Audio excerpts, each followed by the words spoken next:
Welcome to T5 special discussion. CBN forum America దేశంలో విస్తృతంగా విజయవంతంగా కొనసాగుతున్న సిబిఎన్ ఫోరం అయితే దానికి సంబంధించి అనేక కార్యక్రమాలు వాళ్ళు డల్లాస్లో కానీ ఆస్టిన్లో కానీ అలాగే అనేక కార్యక్రమాలు పాల్గొంటూ ఎన్ఆర్ఎస్ కనెక్ట్ అవుతూ సిబిఎన్ ఫోరం యొక్క ముఖ్య ఉద్దేశం ఏంటి, సిబిఎన్ ఫోరం ఏమి నెక్స్ట్ ఎలక్షన్స్లో వాళ్ళ టార్గెట్ ఏంటనేది విస్తృతంగా పరిశీలిస్తూ ఎన్ఆర్ఎస్ అందరినీ టార్గెట్గా వాళ్ళు కార్యక్రమాలు నిర్వహిస్తున్నారు. ప్రస్తుతం ఈరోజు అయితే ఎన్టీఆర్ వర్ధంతి సందర్భంగా ఇక్కడ డాలస్లో కార్యక్రమంలో వాళ్ళు సిబిఎన్ ఫోరం పాల్గొనడానికి వచ్చింది. ఆయనకి మహానుభావుడికి నివాళులు అర్పించడానికి సిబిఎన్ ఫోరం కూడా ఉంది. అయితే సిబిఎన్ ఫోరానికి సంబంధించిన వైస్ ప్రెసిడెంట్ కిరణ్ కలపాల ప్రస్తుతం T5 ఎక్సెస్గా మాట్లాడి సిద్ధంగా ఉన్నారు. ఆయన కొన్ని విషయాలు తెలుసుకుందాం. నమస్కారం కిరణ్ గారు. మరి ముఖ్యంగా మీ కంగ్రాచులేషన్స్ అండి, మీ కార్యక్రమం చాలా అద్భుతంగా కొనసాగుతుంది. దాన్ని రోజు లైవ్లో కూడా మేము చూపిస్తూ ఉన్నాం.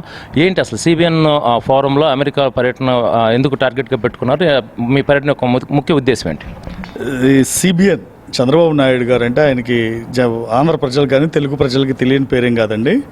ఎప్పుడైతే చంద్రబాబు నాయుడు గారు అక్రమ అరెస్ట్ తర్వాత ఎవరైతే అంటే ఒక అక్రమ కేసులో చంద్రబాబు నాయుడు గారిని అరెస్ట్ చేసి 53 రోజులు ఆయన్ని నిర్బంధించి, అంటే ఒక కేసుకి ఒక ఆధారాలు లేకుండా అసలు జరిగిందని ఎక్కడ ఎవిడెన్స్ లేకుండా ఆయన అక్రమంగా అరెస్ట్ చేస్తే ఎవరైతే విజన్ 2020లో చంద్రబాబు నాయుడు గారి విజన్ 2020లో లబ్ధి పొందారో, అంటే నేను కావచ్చు, అమర్ గారు కావచ్చు, ప్రెసిడెంట్ సునీత గారు కావచ్చు, వీళ్ళందరూ ఆయన ద్వారా లబ్ధి పొంది విజన్ 2020లో ఆయన కోసం బయటకు వచ్చిన వాళ్ళమేనండి మేమందరం.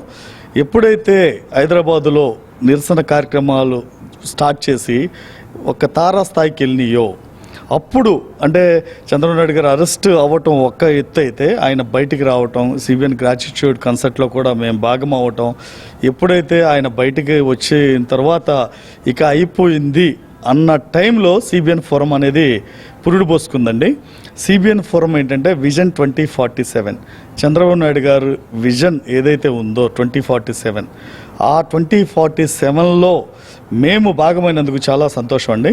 ఈ రోజున చంద్రబాబు నాయుడు గారు అంటే 2024లో గెలవాల్సిన ఆవశ్యకత రాష్ట్ర ప్రజలకు, ఆంధ్ర రాష్ట్ర ప్రజలకు ఎంత అవసరమో మేము చెప్పటం, తర్వాత చంద్రబాబు నాయుడు గారిని ఆంధ్రప్రదేశ్లో ఎందుకు గెలిపించాలి, చంద్రబాబు నాయుడు గారు అవసరం ఆంధ్రప్రదేశ్ ప్రజలకు ఉందా అనేదే ఆ క్వశ్చన్ నుండే పుట్టిందండి సిబిఎన్ ఫోరం.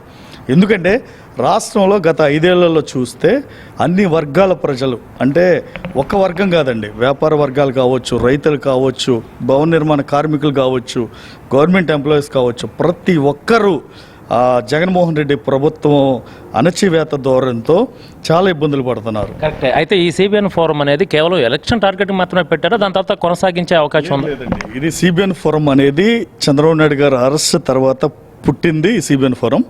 ఈ సిబిఎన్ ఫోరంలో ఏంటంటే మెయిన్ చేసేది చంద్రబాబు నాయుడు గారికి ఓటు ఎందుకు వేయాలి, నాన్ రెసిడెంట్ ఓటర్స్ని, అంటే వాళ్ళు ఊర్లో ఓట్లుండి అంటే వేరే రాష్ట్రాల్లో కానీ వేరే జిల్లాలో కానీ వారిని వాళ్ళ సొంత ఊరికి వచ్చి ఓటు వేయాలనేది మొదటి సిద్ధాంతం.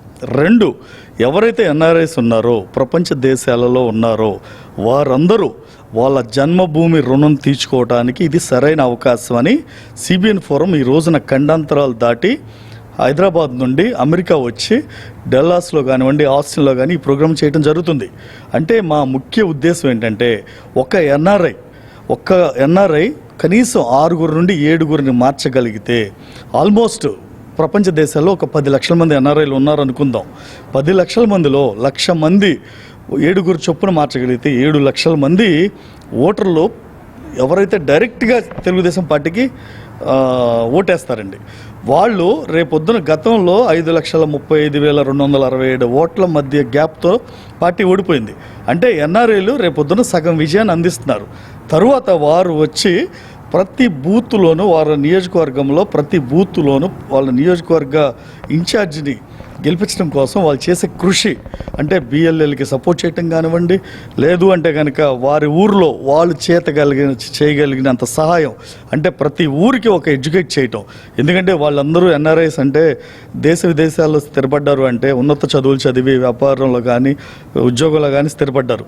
వాళ్ళకి ఉన్న నాలెడ్జ్ రేపొద్దున బయటకు తీసి వాళ్ళ మాతృభూమికి ఎలా వచ్చి కష్టపడాలి, ఎందుకు రావాలి, అంటే మేము ఎలా వచ్చామో అంటే సిబిఎన్ ఫోరం అంటే విజన్ 2020 ద్వారా మేము బయటకు వచ్చి ఈ రోజున ఎలా లబ్ధి పొంది మేము 2047ని మేము ఎలా చేద్దాం అనుకుంటున్నామో అలా రేపొద్దున ఎన్ఆర్ఐస్ రేపు వచ్చి చంద్రబాబు నాయుడు గారి గెలుపుకి వాళ్ళు చేయగలిగినంత సాయం చేయాలని. తర్వాత ఇంత సక్సెస్ అవుతున్నది దీనికి ఇక్కడ మీరు ఇక్కడ డాలస్లో కానీ ఆస్టిన్లో కానీ మీరు అమెరికా ఇండియా నుంచి ప్రయాణం చేసి మరి ఇక్కడికి వచ్చి ఈ కార్యక్రమం నిర్వహిస్తున్నారు. ఈ వస్తున్న వాళ్ళందరూ ప్రోగ్రామ్కి వస్తున్నారు, చూస్తున్నారు, ఖచ్చితంగా గవర్నమెంట్ మారాలంటున్నారు. కానీ వీళ్ళంతా ఓటర్స్గా మారి భారతదేశానికి వెళ్ళి ఆంధ్రాకి వెళ్ళి ఓటేసే పరిస్థితికి వాళ్ళని ఎలాగ మీరు అవేర్నెస్ తీసుకొస్తారు? అంటే ఎన్ఆర్ఐ ఇప్పుడు నేనున్నానండి, నాకు నా గ్రామంలో నాకే ఓటు లేదు, ఓకే, ఎన్ఆర్ఐస్కి ఓటు ఉండదు. సో లేకపోయినా వాళ్ళు ఒక్కొక్కరు 5, 6 లేదా 10 మందిని 20 మందిని ఇన్ఫ్లుయెన్స్ చేయగలిగితే అది తెలుగుదేశం పార్టీకి చంద్రబాబు నాయుడు గారికి 1000 ఏనుగుల బలం అండి. ఎందుకంటే ఏదైనా చూడండి, మనం మౌత్ టాక్ అనేది చాలా ఇంపార్టెంట్. ఒక సినిమా హిట్ అవ్వాలన్నా ఫట్ అవ్వాలన్నా, ఒక రాజకీయ నాయకుడు సక్సెస్ అవ్వాలన్నా ఫెయిల్ అవ్వాలన్నా మౌత్ టాక్ అనేది ఇంపార్టెంట్ అండి. ఈ రోజున ఎన్ఆర్ఐస్ ప్రతి ఒక్కరూ వారి సోషల్ మీడియా ఖాతాల ద్వారా కానివ్వండి, లేదంటే ట్విట్టర్ ద్వారా కానివ్వండి, ఇన్స్టా ద్వారా తెలుగుదేశం పార్టీని గెలిపించాల్సిన ఆవశ్యకత చంద్రబాబు నాయుడు గారిని ఎందుకు గెలిపించాలి? ఎందుకంటే 5 ఏళ్లలో రాష్ట్రం దిక్కులేని స్థితిలో ఉందండి. ఈ రోజున అడుక్కు తినే స్థితిలో ఉంది. ఈ రోజున చంద్రబాబు నాయుడు గారు వస్తేనే అది రాష్ట్రం గాడిలో పడుద్ది. ఈ రోజున భవన నిర్మాణ కార్మికులు కానివ్వండి, నిరుద్యోగ యువత కానివ్వండి, మీకు గత 5 ఏళ్లలో 75,000 గ్యాస్ కనెక్షన్లు తెలంగాణకు వచ్చి మార్పించుకున్నారంటే ఏంటంటే అర్థం ఏంటి? కుటుంబానికి 4 చొప్పున 3 లక్షల మంది వలస వచ్చేసారు. అలా కాకుండా ఇంకా అంటే గ్యాస్ అఫీషియల్గా కాకుండా అన్అఫీషియల్గా మార్చుకున్న వాళ్ళు ఎంతమంది ఈ రోజున? అంటే ఒక రాష్ట్రంలో బతకడానికి కూడా అవకాశం లేదు.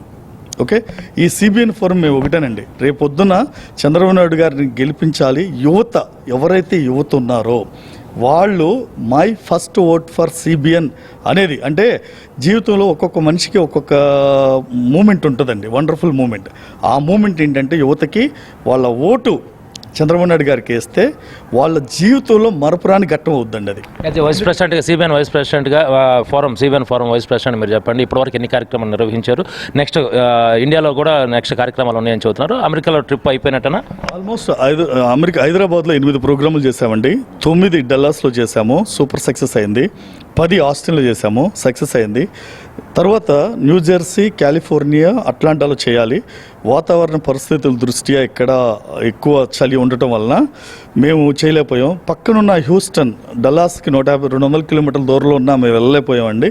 ఎందుకంటే బ్యాడ్ వెదర్ కారణంగా మా ట్రావెల్ డేట్ కూడా దగ్గర రావటం వలన మేము చేయలేకపోయాం. అయినా సరే 400 ఫ్లైట్లు క్యాన్సిల్ అయిన సందర్భం కాబట్టి వెదర్ కండిషన్ మేము అనేక మందిని కలిసామండి. ఈ 10 రోజుల్లో చాలా మందిని కలిసి ఒక్కొక్కరితో మాట్లాడి చంద్రబాబు నాయుడు గారిని ఎందుకు గెలిపించాలి, మీరు రావాల్సిన ఆవశ్యకత చెప్పి, రాష్ట్ర ప్రజలకి మీరు కనుక వచ్చి ఎన్ఆర్ఐలు ప్రతి ఒక్కరు వచ్చి కష్టపడి చేస్తే రేపొద్దున రాష్ట్ర ప్రజలు మిమ్మల్ని ఎక్కడో పెట్టుకుంటారు. ఎందుకంటే ఇది మీ సొంత సమస్య, ఇది ఎవరి సమస్య కాదు. ప్రతి కుటుంబంలో ఏదైనా సమస్య వస్తే ఎలా పరిష్కరించుకుంటారో ఇప్పుడు రాష్ట్ర సమస్య ఇది. రాష్ట్ర సమస్య అంటే లోక కళ్యాణం కోసం ప్రతి ఒక్కరు ఎలా పాటుపడతారో రేపొద్దున చంద్రబాబు నాయుడు గారికి లోక కళ్యాణం చేయాలి అంటే రేపొద్దున మనం అందరూ కష్టపడాలండి. ఒక్కటి కష్టపడితే అయ్యేది కాదు. రాష్ట్ర ప్రజల భవిష్యత్తు కోసం ఎన్ఆర్ఐస్ అవ్వచ్చు, సిబిఎన్ ఫోరం అవ్వచ్చు, విద్యార్థులు అవ్వచ్చు, యువత అవ్వచ్చు, ప్రతి ఒక్కరూ వాళ్ళ ముక్త కంఠంతో చంద్రబాబు నాయుడు గారి ఆవశ్యకతను తెలియజేస్తే రేపొద్దున 2024లో తెలుగుదేశం పార్టీ విజయ దుందుబి మోగించడం ఖాయం. రేపొద్దున జరిగేది అదేనండి. సిబిఎన్ ఫోరం మేము అందుకు అనుగుణంగా గత 90 రోజుల నుండి అనేక కార్యక్రమాలు చేస్తున్నామండి. ఎంతోమందిని కలుస్తున్నాం లీడర్లు. రేపొద్దున హైదరాబాద్ వెళ్ళిన తర్వాత 21వ తారీఖున గన్నవరం ప్రోగ్రాం ఉంది. తర్వాత అయ్యన్న పాత్రుడు గారితో బీసీ గలం ఉంది. తర్వాత గోరంట్ల బుచ్చి చౌదరి గారితో మహిళా గలం ఉంది. జగ్గైపేట శ్రీరామ్ తాతయ్య గారితో కార్మిక గలం ఉంది. తర్వాత పామరు దళిత గలం 2 ఉంది. దళిత గలం ఆల్రెడీ చేశామండి. తర్వాత విజయవాడలో కేసరించిని గారు ఏదైతే అంటే ఏషియా ఆటోమొబైల్ హబ్ విజయవాడ ఉందో 65,000 మంది కార్మికులండి. అంటే 32 క్రాఫ్ట్స్ ఉన్నాయండి. ఒక బస్సు తయారు చేయడానికి కానీ, లారీ తయారు చేయడానికి కానీ 32 క్రాఫ్ట్స్ ఉన్నాయి. వాళ్ళందరినీ ఒక తాటి మీద తీసుకొచ్చి రేపొద్దున తెలుగుదేశం పార్టీ ఏ విధంగా మీకు సాయం చేస్తుంది, ఏ విధంగా మీకు అందుబాటులో అండదండగా ఉంటుందనేది సిబిఎన్ ఫోరం తెలియజేస్తుందండి. సిబిఎన్ ఫోరం అంటే ఊరికే ఓటు వేయమని చెప్పట్లేదండి. సిబిఎన్ ఫోరం ఒక ఇండిపెండెంట్ ఆర్గనైజేషన్. ఇది ఇర్రెస్పెక్టివ్ పార్టీస్తో సంబంధం లేకుండా చంద్రబాబు నాయుడు గారిని ఎందుకు గెలిపించాలి, మీ చంద్రబాబు నాయుడు గారిని గెలిపిస్తే ఆంధ్రాకి జరిగే లాభం ఏంటి, చంద్రబాబు నాయుడు గారు గెలిపించకపోతే ఆంధ్రాకి జరిగే నష్టం ఏంటి అనేది మేము చెప్తున్నామండి. అందుకు అనుగుణంగానే సిబిఎన్ ఫోరం పనిచేస్తుంది. ఆ విజన్ 2047లో ఈ ఎలక్షన్ స్టంట్ కాదండి సిబిఎన్ ఫోరం అనేది. సిబిఎన్ ఫోరం ఆఫ్టర్ ఎలక్షన్ తర్వాత కూడా ఉంటుంది. ఈసారి గవర్నమెంట్ వచ్చిన తర్వాత ప్రజలకి ప్రభుత్వానికి మధ్య వారధిలాగా ఉంటుందండి. మీ సిబిఎన్ ఫోరం అమెరికా పర్యటనలో బాగా ఇక్కడ మీకు సహకరించిన వాళ్ళు ఎవరు, ఆ ఎన్ఆర్ఐ స్పందన ఏ విధంగా ఉంది? ఇక్కడ సిబిఎన్ ఫోరం అమెరికా రావడానికి ప్రధాన కారణం గుత్తా వెంకట గారండి, వెంకట గుత్తా. ఆయన డల్లాస్లో ఉండి ఒక ప్రోగ్రామ్ చేస్తామనగానే మమ్మల్ని సపోర్ట్ చేసి అక్కడ నుండి ఇక్కడ దాకా వచ్చేటట్టు చేసి ఇంత సహకరించింది గుత్తా వెంకట గారు. తర్వాత డల్లాస్ ప్రోగ్రామ్ అంతా వెంకట గారు అండ్ ఆయన ఫ్రెండ్స్ చూశారండి. లోకేష్ గారు కానీ, కేసీ చైకూరి కానీ, చింతమనేని కానీ, లేదంటే అలా చాలామంది ఉన్నారు, దిలీప్ కానీ, లేదంటే చాలామంది వాళ్ళందరూ సహకరించారు. ఆస్టిన్లో శివ కట్టా గారు సపోర్ట్ చేశారు. ఆయన ఆ ప్రోగ్రామ్ని ఇనిషియేట్ తీసుకుని అక్కడ కూడా సక్సెస్ అవడానికి కారకులయ్యారు. ఈ విధంగా ప్రతి ఒక్కరూ ఇక్కడ మేము కలిసిన ప్రతి ఒక్కరండి ఎన్నో ఫోన్లు మాట్లాడాం. నార్త్ కార్లినా కానీ, తర్వాత వర్జీనియా కానీ, అట్లాంటా కానీ చాలామంది మా దగ్గర చేయండి అని ప్రోగ్రాంలు అన్నారు. సమయాభావం వెదర్ వలన చేయలేకపోయాం. కాకపోతే మేము వచ్చిన అమెరికా పర్యటన మాత్రం చాలా సూపర్ సక్సెస్ అయిందండి. తర్వాత మాకు నిన్నదే తెలిసింది చంద్రబాబు నాయుడు గారు కూడా ఈ అమెరికా పర్యటన గురించి తెలుసుకుని ప్రశంసించారని తెలిసింది. చాలా సంతోషం అండి. ఎందుకంటే ఆయన గురించి మేము కష్టపడుతుంటే ఆయనకే తెలియటం, ఎందుకంటే ఆయనకి తెలియాలి, లేదంటే ఆయన మమ్మల్ని ఏదో పొగడాలి లేదా అభినందించాలని కాదండి. ఆయన కోసం మేము కూడా ఆయన అంటే ఏమంటారు, రాముడికి కనుక హనుమంతుడు చేసిన ఉడతా భక్తి సాయంలో మేము చేసే సాయం కూడా డెఫినెట్గా భాగమవుతున్నందుకు చాలా సంతోషంగా ఉందండి. ఖచ్చితంగా అండి. అమెరికా దేశం నుంచి ఇప్పుడు మీ సిబిఎం ఫోరం ద్వారా ఇక్కడ టీవీ ప్రేక్షకులకి ఏం చెప్తారు ఫైనల్గా? ఇప్పుడు మేము స్టార్ట్ చేసిన దగ్గర నుండి టీవీ5 మేనేజ్మెంట్కి మేము ప్రత్యేకంగా కృతజ్ఞతలు తెలియజేయాలండి. ఎందుకంటే ఇక్కడే కాదు, అమెరికాలోనూ కాదు, ఇండియాలో కూడా టీవీ5 సిబిఎన్ ఫోరం అంటే ఆధ్వర్యంలో అంటే మేము చేసే ప్రతి ప్రోగ్రామ్ని టీవీ5 మేనేజ్మెంట్ లైవ్ ఇవ్వటం, ఆల్మోస్ట్ 2 గంటలైనా 3 గంటలైన ప్రోగ్రామ్ని వాళ్ళు దగ్గరుండి లైవ్ చేయటం, అమెరికాలో కూడా ప్రతి ప్రోగ్రామ్ని దగ్గరుండి వాళ్ళు చేయటం, తర్వాత 1-to-1 ఫేస్-టు-ఫేస్ ఇంటర్వ్యూలు తీసుకోవటం, అవి ప్రజలకి చేరువయ్యేటట్టు చేస్తున్న టీవీ5 మేనేజ్మెంట్ రవి గారికి అందరికీ మా ప్రత్యేక ధన్యవాదాలండి. అలానే మీరు కూడా ఈ చలిలో అంటే ఈ వెదర్లో కూడా ఇంత మాకు సహకరించారు. చాలా చాలా థ్యాంక్ యూ సో మచ్. అమెరికాలోనే పెద్ద ఛానల్గా ఉంటూ అన్ని లైవ్స్ ఎప్పటికప్పుడు మేము అందజేస్తానే ఉన్నాం. ఒక పార్టీ అని కాదు, ప్రతి దానికి సంబంధించి ఏ వార్త వచ్చినా కానీ టీవీ5 ముందుండి అమెరికాలో జరిగే ప్రతి విషయాన్ని, కెనడాలో జరిగే అంశాలను కూడా ముందుండి ప్రజలకు చూపించడంలో ముందున్నాము. మీ ఆశ ఆకాంక్ష నెరవేరాలి, మంచి నాయకత్వాన్ని ఎంచుకోవాలి, న్యూట్రల్ పీపుల్గా మీరు ఉన్నారు కాబట్టి అందరినీ ఒక తాటి మీదకి చేర్చి అది ఓటుగా మార్చుకొని రేపు మా ఆకాంక్ష ఏంటంటే చంద్రబాబు నాయుడు గారిని మరోసారి ముఖ్యమంత్రిగా చూడాలని.